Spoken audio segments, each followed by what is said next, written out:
আমাদের অগ্রযাত্রার মধ্যে অন্যতম ব্যর্থতা হল বেকার সমস্যা। বাংলাদেশে বেকারত্বের মূল কারণ জনসংখ্যা বাড়ার অনুপাতে কর্মসংস্থানের সুযোগ সৃষ্টি না হওয়া। তবে জনসংখ্যাকে জনশক্তিতে রূপান্তরিত করতে ব্যর্থ হওয়ায় বাড়ছে এই সংখ্যা।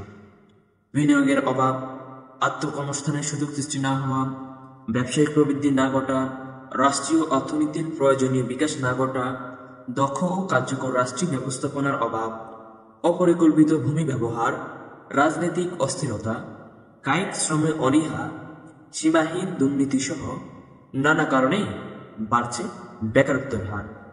পর্যাপ্ত কর্মক্ষেত্রের অভাবে উচ্চশিক্ষিত হয়েও অনেকেই বেকার জীবন কাটায়, ফলে সে হয়ে ওঠে পরিবার ও সমাজের বোঝা।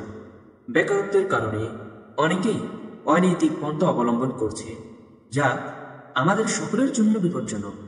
বেকার সমস্যা সমাধান করার উপায় হচ্ছে চাকরির আশা না থেকে নিজ উদ্যোগে কিছু করা, পড়াশোনার পাশাপাশি কোনো বিষয় স্কিল হওয়া, কলেজ ইউনিভার্সিটি লাইফের শুরু থেকেই টাকা আর্নিং করার সুযোগ খুঁজতে থাকা। ধন্যবাদ।